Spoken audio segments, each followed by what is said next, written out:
I am here today with Nada Maktari, and I did it again, but it doesn't matter.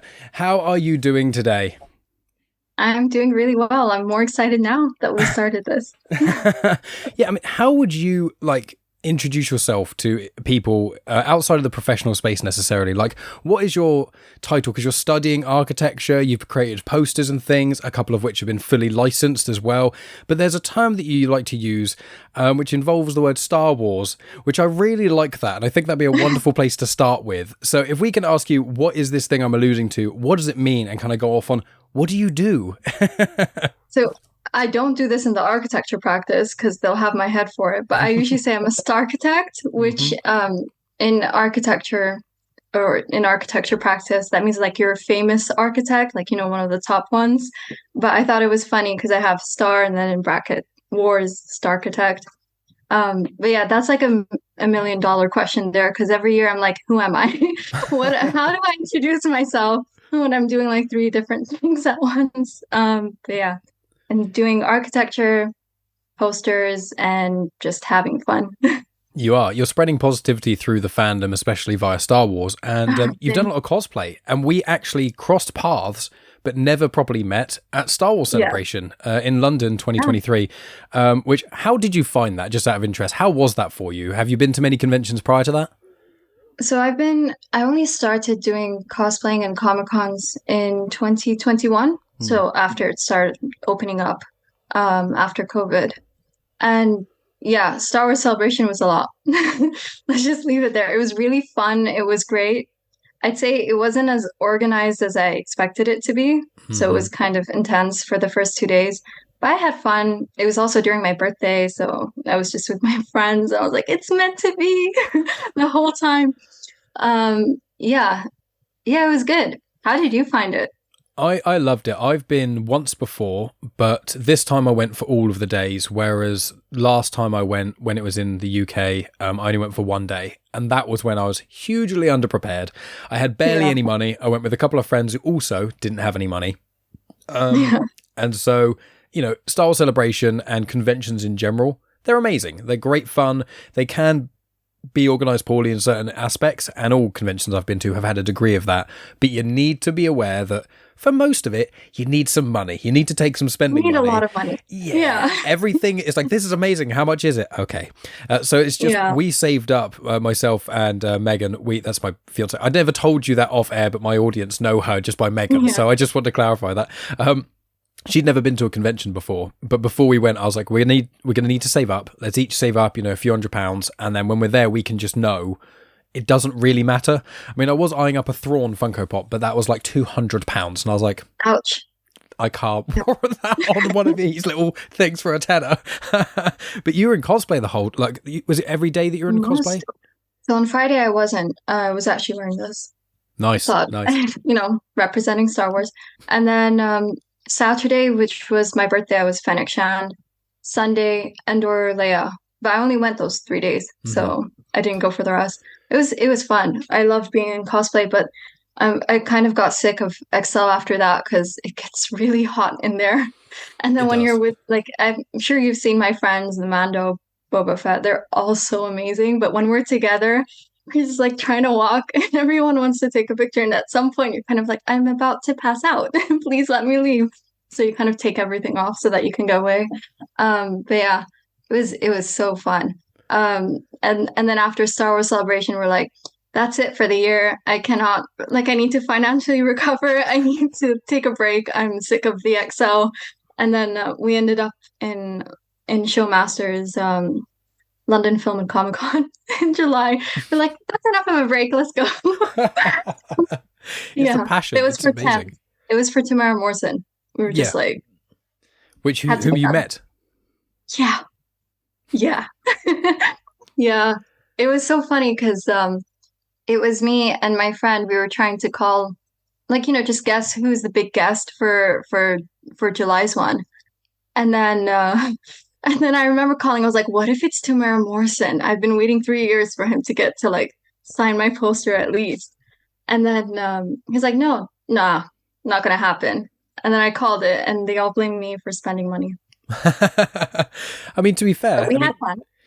That's what you want, you know. And I showed you before, but as we're with the video element of for people, I've got my Boba Fett t-shirt on. So I do enjoy the series, the Book of Boba Fett. I thought it was good. It wasn't as good as other series, a fun one. and there were flaws in it, but I thought it was fun. I mean, I'm very positive with the majority of Star Wars I watch. The most critical I am, I think, is of the Clone Wars movie. That's in my view, the worst piece of canon content, and just because it's just not made for me. But I love the Clone Wars.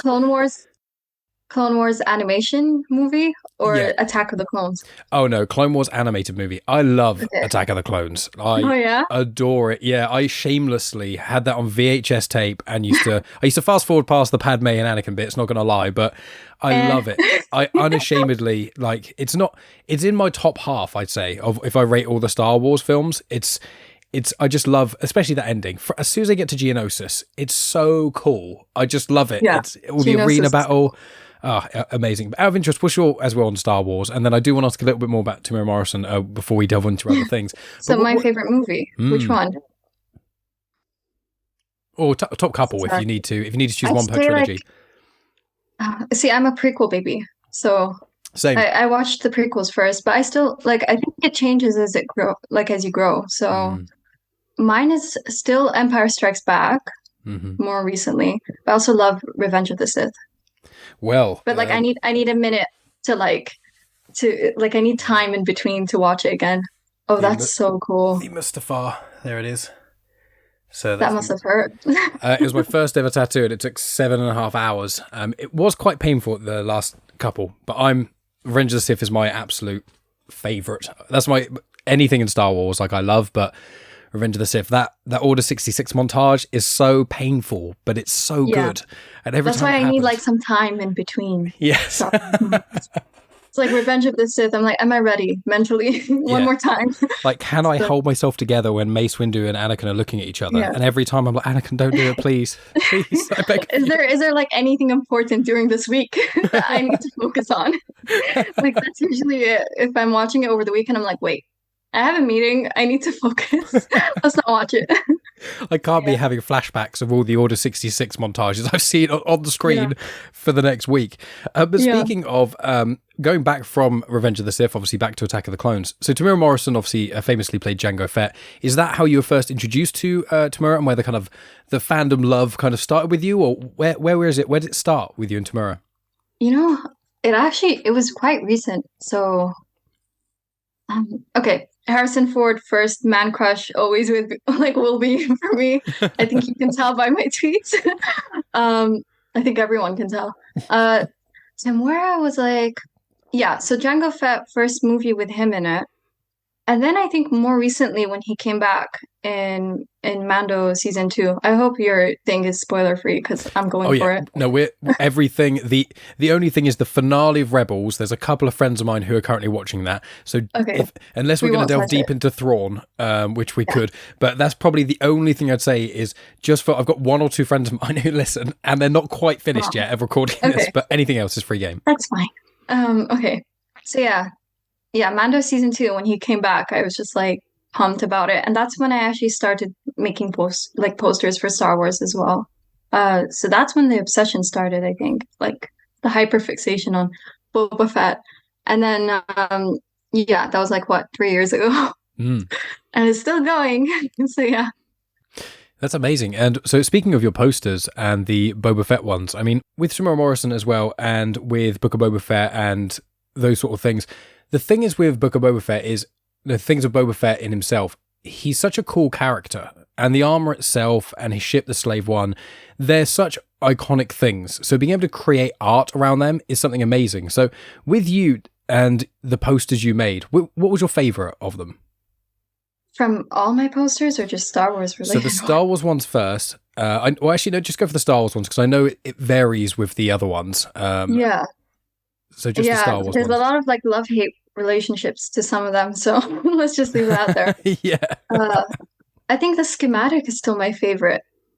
It took me 3 months. I had nothing better to do. It was in the middle of lockdowns and stuff, so I think that one was my favorite and still is. So and it's the only poster that I actually revisited more than once just to refine things for myself or, to print things out. Yeah, that one's my favorite. It is incredible. Schematics are, I know you've said in a previous podcasts that you really like doing them and they're really sought after. People are always requesting them, but they take so much time. And Yeah. with that, like when you make these posters, is the software that you use to make these the same software you use when it's to do with architectural things, or is it something separate? Yeah, so I'm okay to share with what I use. I think some artists aren't, or like architects don't usually like to share it, but Okay. I'm completely happy to be open about it. I use Rhino 3D, Rhinoceros, which is the 3D modeling software. And then I just bring it into Illustrator and Photoshop and work the magic. But for the Slave One schematic, it was literally 3D Rhino, Illustrator, and that's it. Like it was fun. It was a lot of crashing, crashing moments when your 3D model crashes and you kind of want to cry, but it's like, yeah, I think that's just like part of the experience, or that's how you know it's working somehow. But yeah, Amazing, because I've dabbled in Illustrator a little bit, but I find it quite difficult to use because I was never formally trained in it. But Photoshop, I'm fairly good at. I did a media studies in college, which required Photoshop, and then I got yeah. an apprenticeship, and then there was graphic design involved with that. So when handling vector images, I had to use Illustrator a fair amount in that. But I've never used Rhinoceros. Never used that. I wouldn't have guessed that name in 1,000 years. Yeah, we just call it Rhino 3D. I use it more now as well in my studies, but yeah, Illustrator was not easy for me either, to be honest. I actually hated it so much, and now I use it every time for my posters. But that Slave One schematic was kind of it was post-COVID. No, yeah, it was in the middle of COVID. I was a COVID graduate, so I finished my bachelor's degree in the middle of lockdown, and I was having a hard time finding an architecture practice job as a part one. So I just started setting up like different challenges for myself. I'm like, okay, let's try to make this out of Illustrator and get used to using it or that kind of thing. And it helped a lot. So yeah. Wow. And may I ask, with this, if this is not too much of a personal question, why did you choose to go down the route of architecture? I know you've kind of been fairly artistic. You and your sister, if I'm to understand, are quite artistic, the main artistic ones in the family. So has architecture Yeah. always been an inkling of yours, or was it kind of a natural path of where you were going educationally? Like, I'm interested by that. I think, like you said, it was kind of a natural thing. I like my maths and my art, which is actually how do you say it? It's kind of a myth that you have to have these for architecture, but no one told me. So I just felt like it was a bit, yeah, of a natural choice. I really liked it. I think my first reference was like a Frank Lloyd Wright Falling Water, that building, and then just kind of went with it in university. Enjoyed the studies. Studies is completely different to practice. At least it was still for me, and then you kind of start merging it when you go into your master's. But yeah, it's nice because you're learning how to design for people, you're learning how to design for a story. There's a lot of narrative in it. And I don't know, like I just feel like it's fun that I know that I can do so many things within architecture, especially when you're studying it. So you can go into history, you can go into film, you can go into so many different parts that you may need. You're like an expert as you go with your experience, so you can dip into anything. Yeah. And it must be interesting when you're creating those things. I heard you mention having to speak with engineers because certain things in your mind sound incredible, and then physics does not allow for certain things. So has Yeah. that kind of helped you understand how, even more so, like working with engineers, how buildings are made and how things kind of work together in that sense?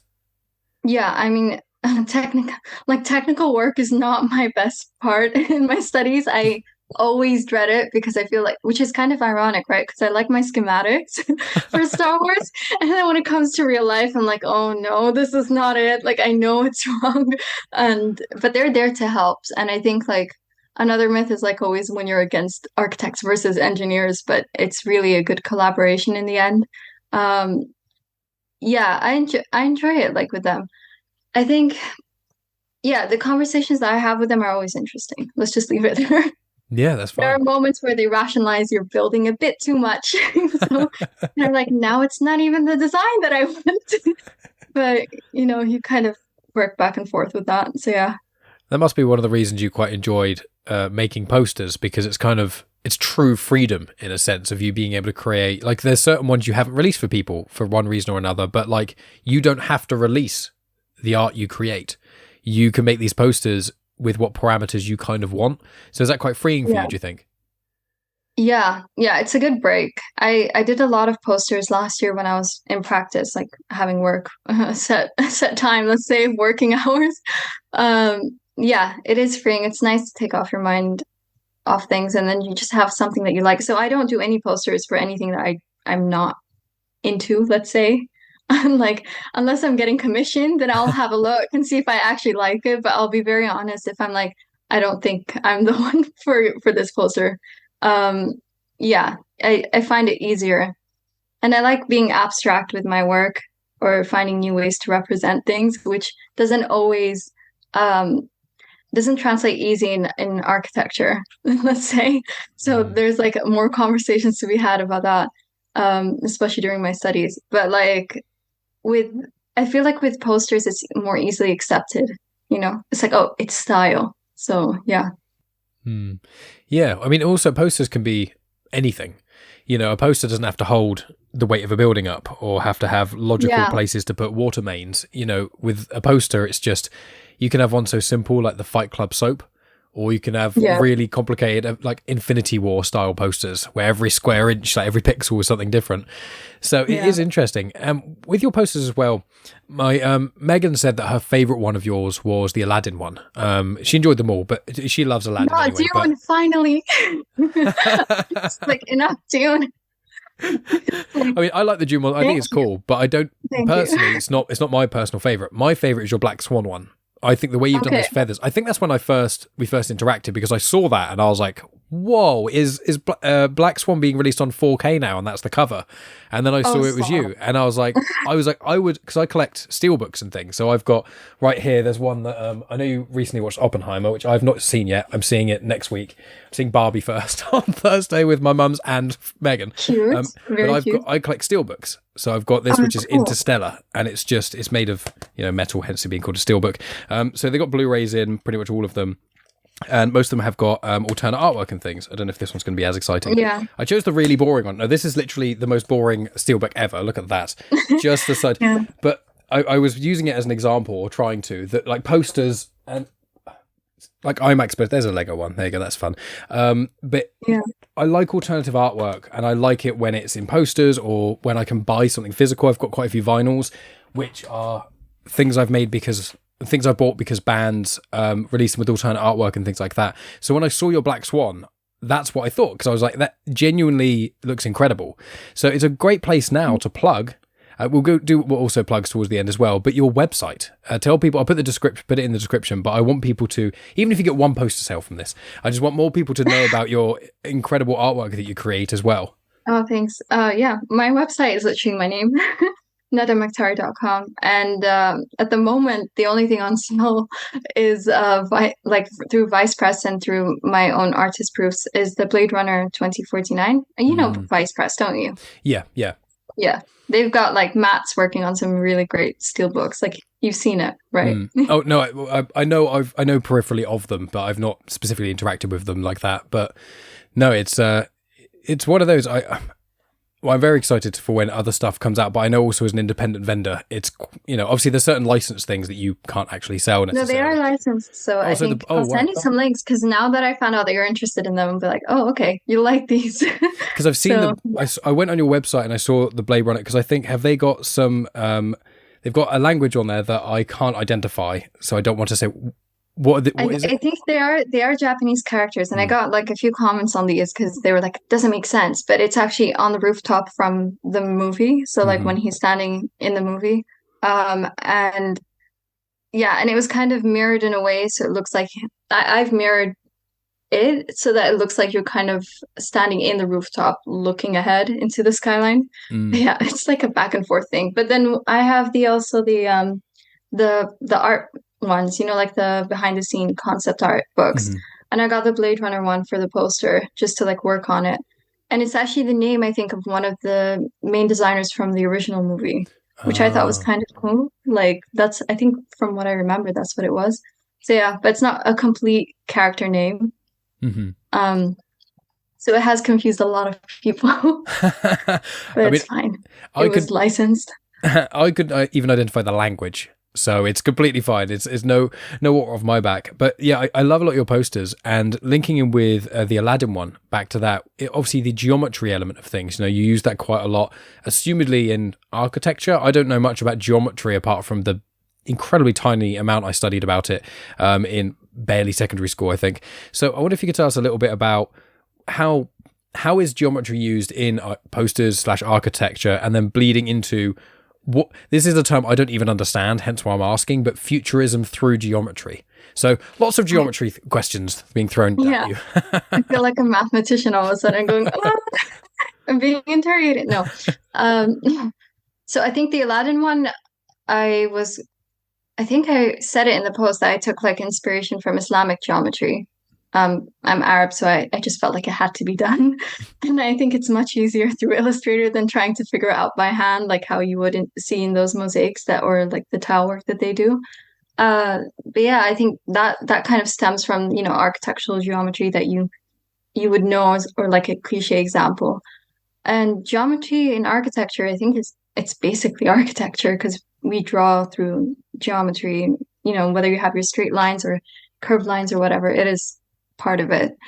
But yeah, futures, what did I say? Future through geometry? Futurism Futurism through through geometry? geometry. I don't know, like if futurism, I've heard the term before in certain elements, but is that just Yeah. kind of like futuristic stuff in essence? Yeah. Yeah. I would say that, like futurism through geometry. Well, I like a lot of futuristic movies, or fantasy movies. I don't think I've made anything that's actually kind of based on a real life story, and I don't think I will because I find that kind of sad. Um, yeah, there's a lot of geometry in futuristic movies, and I think it's used really like in an interesting way.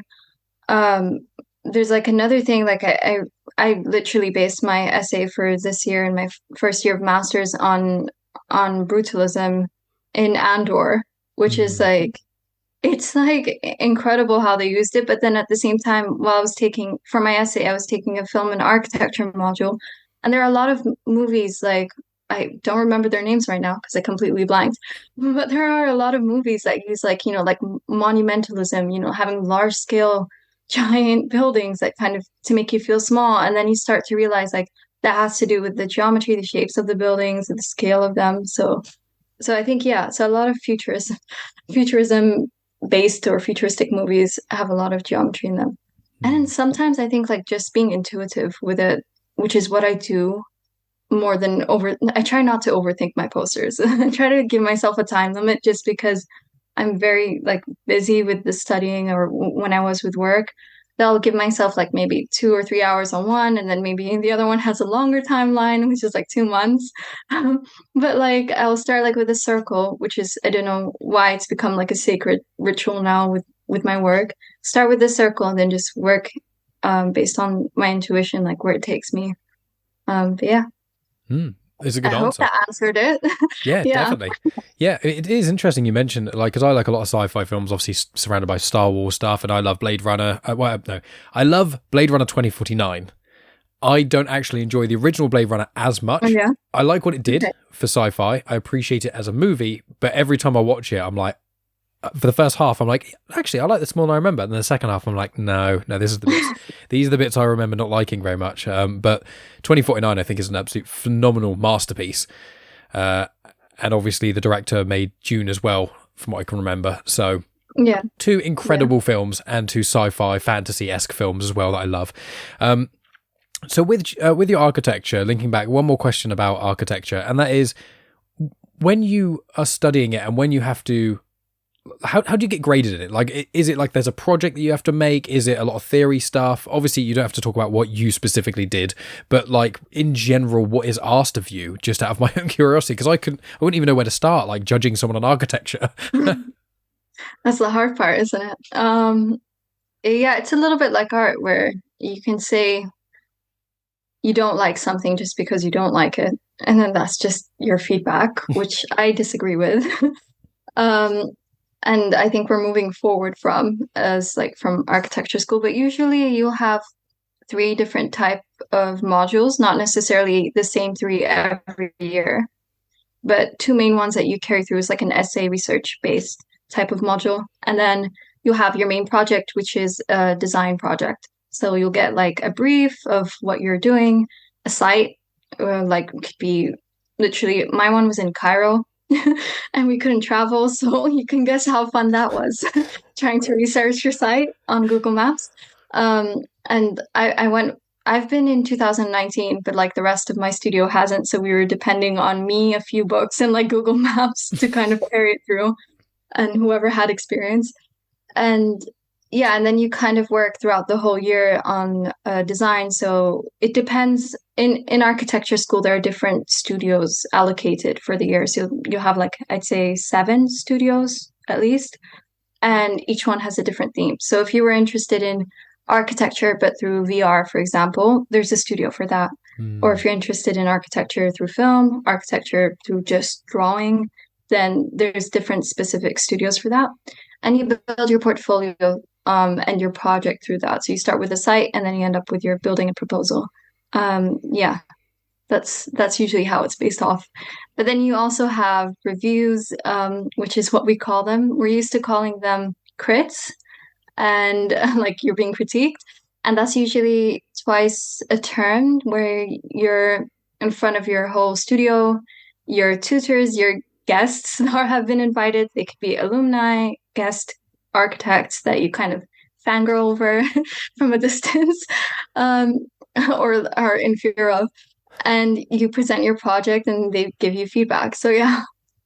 Wow. And that's like when it gets really interesting. It's like the discussions that happen and discussions with tutors in general. I think that's like some of the best parts of architecture school is the discussions that you have where you actually learn so much from your tutors and other people and people in studios, and you learn from each other as much as like, oh, I'll just go and draw this and try to figure this out. It's really collaborative. Do you learn things from them as in more techniques, or like what kind of thing would you be learning from them? So from your tutors, I think almost everything. There's a lot of like we had seminars in the beginning with our tutors where we just did some reading, and every week we'd just like get together and just start talking about these books that could be completely unrelated to architecture, but more about people. So like we read a book about like a few chapters about tribes and how they came about, like what are tribes now, what were they before. And because architecture does like architecture is nothing without people, so you kind of need to understand what people want, or at least like try to get an idea of what your project would bring to people. And yeah, and then you kind of learn through discussions on that. You get an idea of what your studio thinks. Like some people, like we're very international, so you learn from other people's cultures. What else do we do? And then sometimes it could just be something very, very specific, like very, very basic. I remember just literally towards the end of the year, I told one of my friends in studio, your rendering is amazing, that lighting's amazing. How do you do that? Do you use Rhino? And he just shows me in like 2 minutes, and that's it. Like it's life-changing for me. For him, it's like a normal 2-minute conversation. And like that's the nice parts of it. Yeah, I think collaboration is one of my favorite things, probably of life, really. I mean, in all kinds of ways, obviously, be it friendships or, with podcasting, even this conversation is to a degree a collaboration. And I think it's one of the reasons I loved Star Wars Celebration so much, regardless of the, little annoying things around, generally it was just loads of people there to celebrate things. And it was just, it was positive energy, positive vibes. And so linking back in with, social media and obviously your TikTok and things, and linking in again with cosplay, is out of interest, what made you start cosplaying? Because I know a lot of people would be, a lot of people who think about cosplay, I assume, would be like, oh, you start small, so you go to somewhere and you wear like, Shaun from Shaun of the Dead, just a white shirt and a little blood splats, and that's it, and you're done. And then you kind of build it up in a sense. Whereas Fennec Shan's a pretty big one, and especially with the weapon and the helmet. She wasn't my first, okay? No, but that's still a huge. That's the kind of thing I'd expect from years of doing it. So when did you kind of start and get into it, really? So I started 2021. It's been like, what, 2 years? Yeah, so you did. I mean, Fennec Shan in 2 years is pretty impressive. It's pretty expensive. That's what it is. Why did I start cosplay? I had FOMO. That was it. I was going, actually, my first con, I was going to see, do you know the Poster Posse, the agency? No, I'm afraid I don't. Okay, so they're this really great guy, Don, and his wife have an agency for alternative movie poster artists or just illustrators in general. And they do great work like with Disney, Paramount, and hire a couple of artists every now and then to do work for them. And I got to know them through doing their passion projects, which is like, if you're not working or a member of the agency, it doesn't like, they're not quite reserved or away from you. They'll still support you in a way. And they've been really supportive over the years, like especially when I started. Like he loves Boba Fett as well and the schematics, so that's what got me talking to him.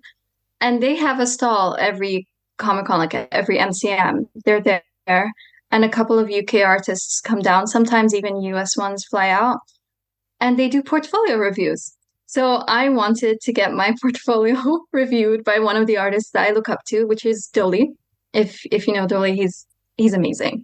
Like I don't even know how to express how much I admire Dolly. He is amazing.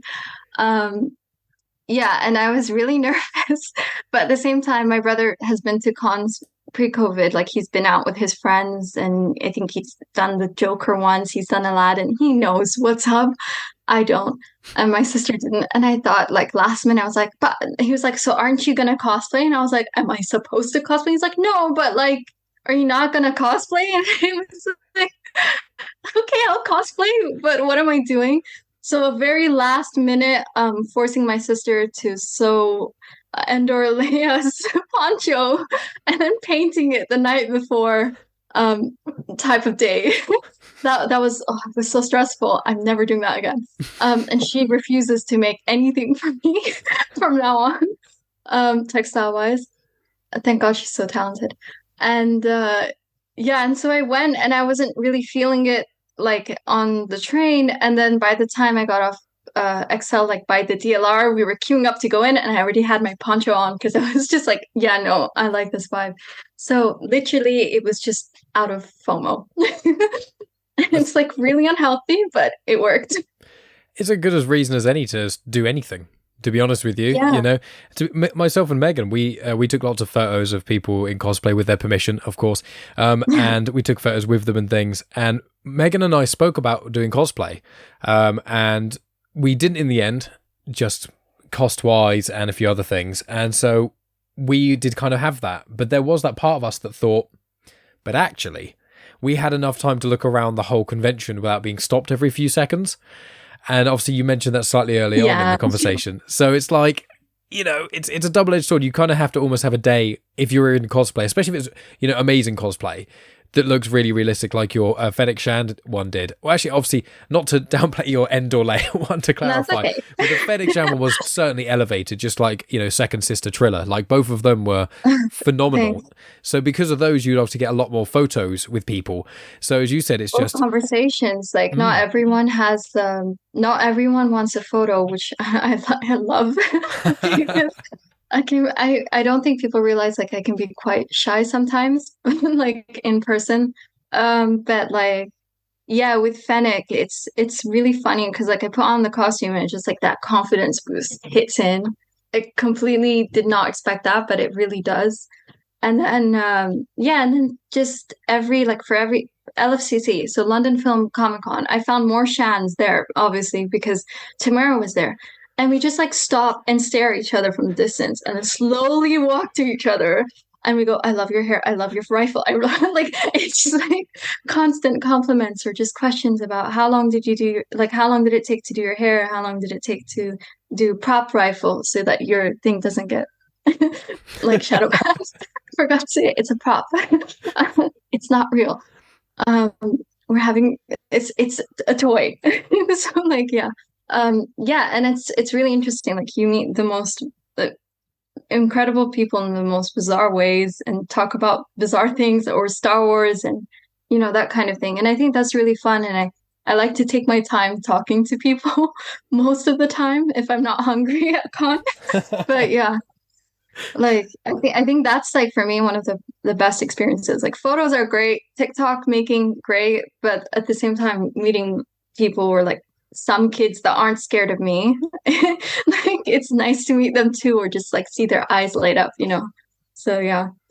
I'm the worst with kids because like at LFCC there was this family that came and they had like two little boys and the boy was literally to his dad. I tweeted about it. He was just like I want one about the prop rifle, and then I was just like, I was just like, what do I say?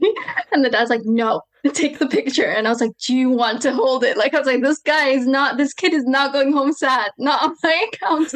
I just got him to hold it, and the dad wanted to hold it. Everyone wanted to hold it. It was really really fun. I love that. I love when kids aren't scared. It's So, yeah. amazing.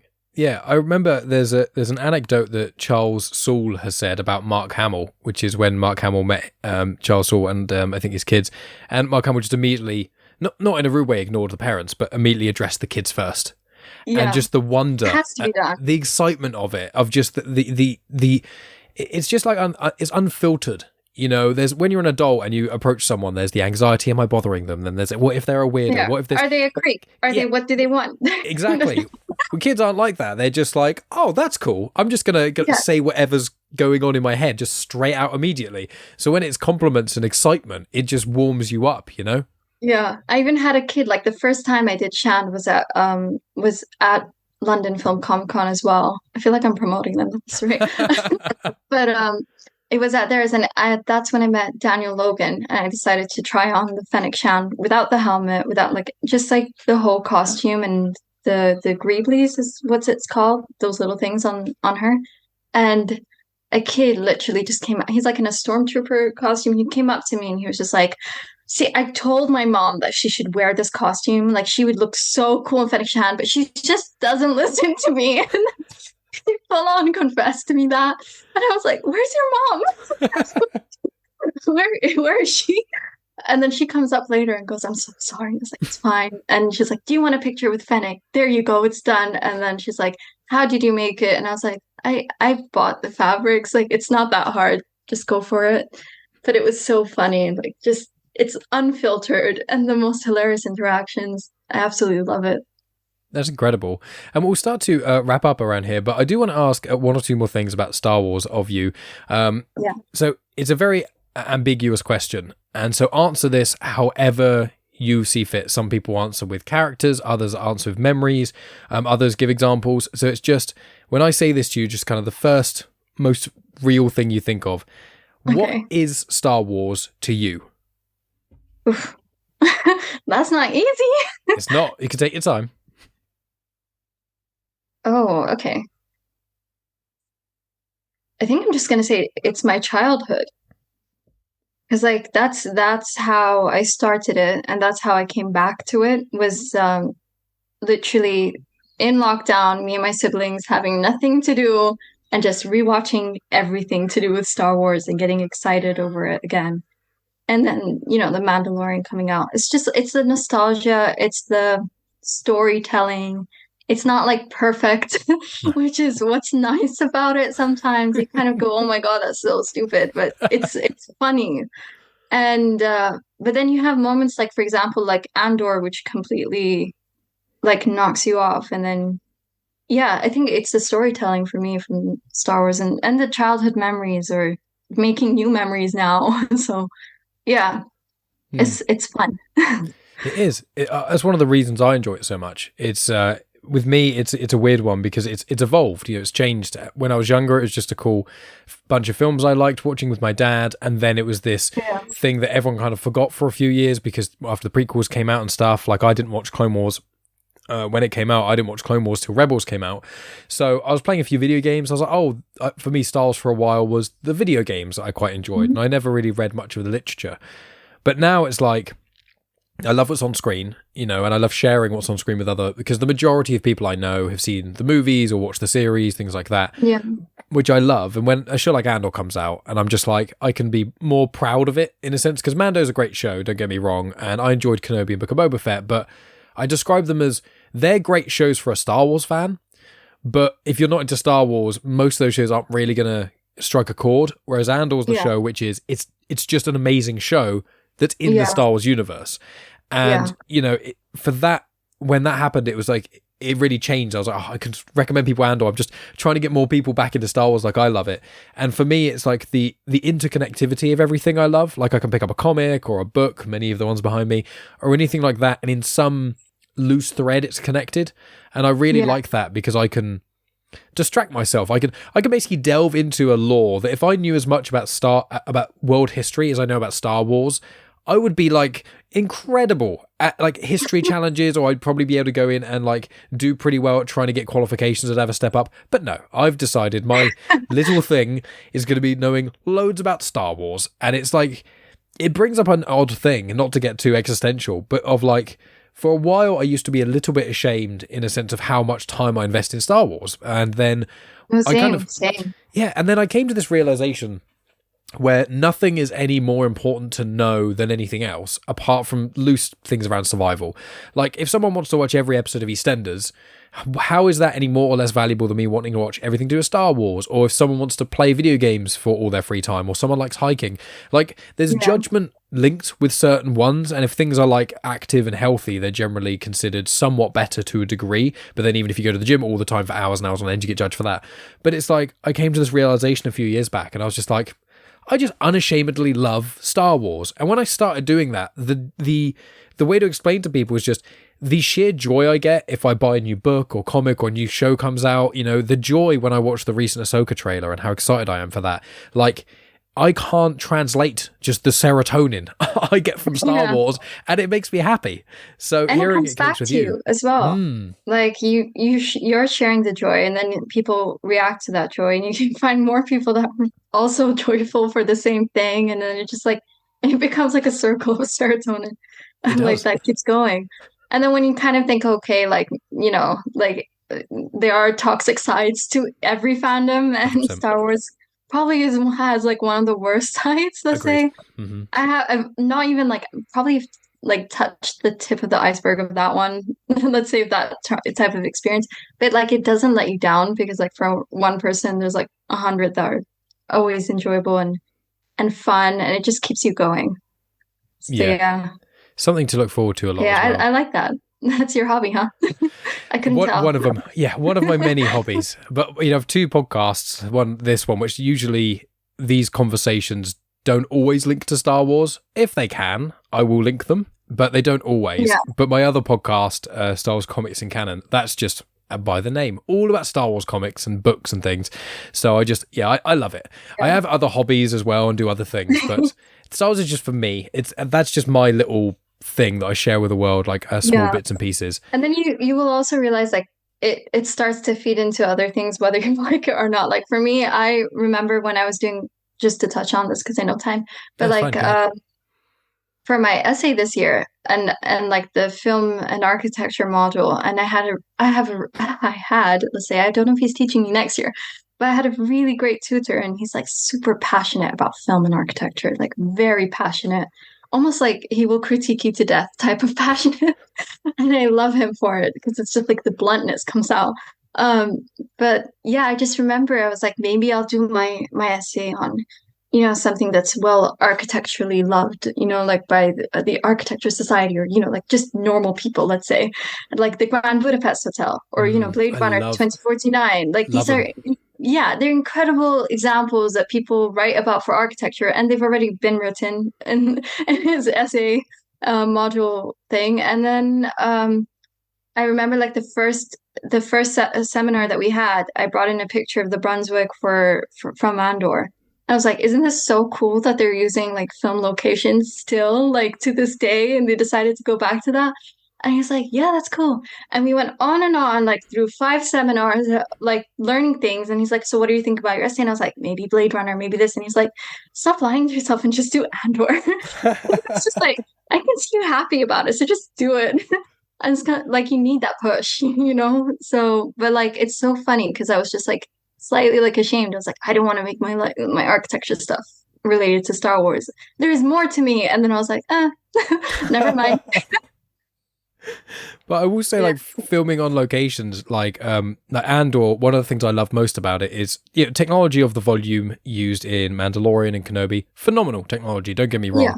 but just the feel when, especially in my personal favorite arc, is the heist arc in Andor. Although the prison arc is phenomenal. Don't get me wrong. You know, it's like a hairbreadth difference, but the finale of the Eye, the visuals of it, and the whole, you know, I'll just call it the crunch that happens in the finale of that, and it's just like the gut punch crunch, it gets me, and all of it culminating together is so amazing. And just when it's shot on location, and when it's like, that looks like the British countryside, and like part of Solo: A Star Wars Story near the start in Corellia, that was filmed near where I live. So I live in Oh, Southampton. yeah. So But it's you'll just, never see it like that the same way now. no, exactly. Isn't And that you've been interesting? to a few locations as well, haven't you? I saw on your TikTok a couple of Harry Potter ones and a couple of Star Wars ones as well. Yeah, yeah. London is basically Rogue One Andor now. Yeah. I love like it's so cool. I think it's I don't know, but like the stories of like rebellions or like a dystopia set thing.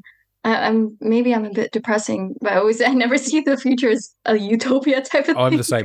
I'm the So same. I'm just like, oh my God, like it's kind of happening, but at the same time, it's so interesting how these like brutalist um types of forms of architecture that was built at that time, everyone thought they were like, this is our future, it's gonna be the best building, this is our utopia. And now they're being used as an example of dystopia in films for our future. Like it's so how far we've come, Like it's really, really interesting. And I like walking by it and going, oh my, I remember my dad like is so confused to why I love the Barbican, but I have so many memories there. And now it's Star Wars. I'm like, yeah, definitely love it. It's like, get lost in it. Yes, but I love it. Oh yeah, Yeah. it's Yeah. amazing. I love seeing that those kind of things in real life. It's just it's unreal, and I love seeing fans as well, like yourself, who take photos and see, like you can see them buy it and stuff. I just love all that, and I love the positive fandom. That's my Yeah. jam. And Star Wars has a lot of negative fandom, but it also does have a lot of positive fandom. Which if you're in the Yeah. right little pockets of the internet, you can find them. You can find them. But this has been just such a delightful You can conversation. curate it. It has been. Sorry, you can curate it rather. Yes, with I have, but to be honest with you, had to block.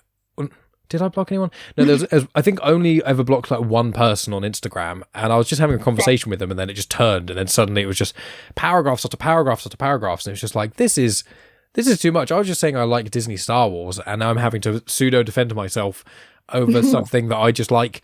So yeah, there are. You can do that. Unfortunately, when you're in the streets, you don't have people yelling at you, Andor sucks, or like Disney shill. Could you imagine that? I That get would. like, I haven't watched Star Wars. Can I still be your friend? Type of conversations. So yeah, that's what I get. It's like, yeah, sure. People apologize to me a lot of the time. They go, I'm It really has sorry, Mike. happened I a haven't lot. seen Star Wars. I'm really, really sorry. It's like, in my view, you're only hurting yourself. I'm just like, I still have other sides. Like, it's fine. Like, it's totally fine. Oh man, but we'll wrap up here. It's been absolutely delightful speaking with you, Oh, it's and been a pleasure. it's so much fun to connect, obviously, on social media. And I saw all the amazing artwork that you're putting out and the cool Oh, thank you. cosplay and the positivity, as I say, it's all amazing. So one more time, tell people obviously your website. I'll put links in the description. Any of your social media you want to say, and I'll put those in there as well. And just any sort of final things before we wrap this call up. Yeah. Okay, so my website, netamaktari.com, architecture, or Instagram kind of wise is Maktari Architecture. I was thinking of changing that username, by the way, but I'm so far in it now. And then yeah, my Twitter is Neda Maktari. Really easy to find me. It's kind of scary. But yeah, I'm happy to talk to anyone most of the time. Yeah. And yeah, thank you so much for having me on. No worries. It's genuinely been my absolute pleasure, and I'll keep watch of all your posters just to watch them from a distance visually, and then I'll keep an eye on when more go on sale, because yeah, I would love to have some of those in my house. It's just, they are phenomenal, genuinely. So absolute hats off to you, and best of luck with the architecture stuff as well. If it's anything like that you do with the poster thing, I'm sure you're gonna smash it out of the park. But just thank you once again. Really appreciate it, Neda. Thank you so much, Mike. Thank you. And that's the end of the podcast. Thank you so much for tuning in. As always, my friends, as I said in the intro, and I think at the end of the conversation, make sure you check out Neda's stuff online. It's all amazing, and follow her on social media where you can. But what have we got coming up? Well, there is a conversation I have recorded with my friend Matt. We did a two-parter a little while ago that I released as separate episodes, where we spoke about the differences between Australia and the UK, as well as speaking about his time hiking the, I think it's Pacific Crest Trail. And then we also started our new mini-series kind of thing called Hot Takes. And the first one is us talking about Elon Musk. Now, I was recorded a little while ago, sort of around the time of Twitter X kind of thing starting. But it's a really interesting conversation, and Matt has some very interesting perspectives, and we have a good old chat about that. So I think that's probably going to be next week's one. I have a recording due next week as well with an individual who's all about positivity and stuff, so I'll delve more into that when we've got that recorded. I am in talks with more people to do with Star Wars, so hopefully I'll have a few more of those recordings down over the coming weeks. And then I've got a few other things going on in the background, but in addition to that, I recently did Disney Discussions number 8, I think it was, which was Spider-Dan's pick. So myself, Megan, Rhea, and Spider-Dan all talk about Disney films every couple of months, and we generally have a theme of it. Sometimes we each get to choose a film, and other times the host gets to choose all of the films. So it's a really fun conversation. We did underrated live-action movies, and that included Holes, Bedknobs and Broomsticks, Freaky Friday, and Sky High. So really interesting conversation there. So that'll be out in the coming week or so, I believe. And I'll be posting that on social media and on my YouTube playlist of Disney Discussions. I will be putting the video in there from Spider-Dan's channel too.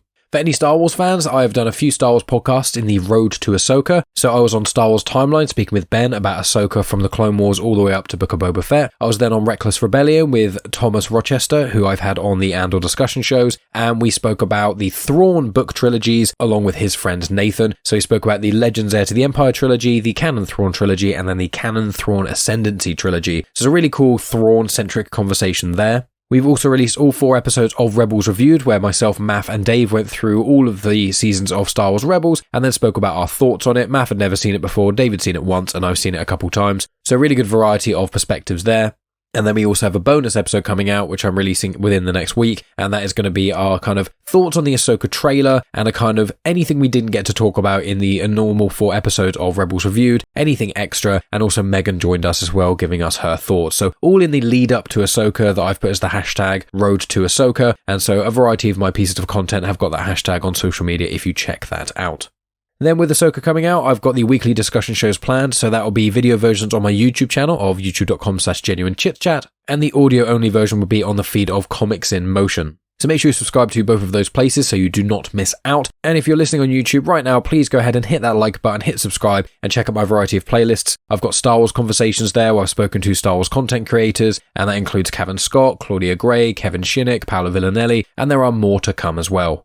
If you are listening to this show and you are a big Star Wars fan, then you could also check out Star Wars Comics in Canon. Every episode of that is on the feed of Genuine Chit-Chat. It's also on the feed of Comics in Motion, but it's also on its own feed called Star Wars Comics in Canon. So you can go there, check it out. I've tackled all the High Republic content from Phase 1, the vast majority of High Republic Phase 2 content, and then also all the other Marvel canon comics up to a certain point, and I will be continuing on with those, but that's the Hidden Empire crossover events, War of the Bounty Hunters, Crimson Reign, as well as all the individual mini-series. That includes some Darth Maul stuff, some Dooku Dooku stuff, even Yoda, loads of things like that, and it's a really good way to understand the canon a bit more without having to pick up a single comic in your life. And so I've created the show specifically so that people can kind of delve into the comic world of Star Wars, which is incredibly interesting without having to really lift a finger. So if you want to delve into that world without having to read a single comic, please go and check that out. I go through the plot details of the comics themselves, so it serves as a refresher, but along the way I also give more information on species, planets, recurring characters, events that may be referenced in other pieces of Star Wars content, so it really does help expand your canon knowledge.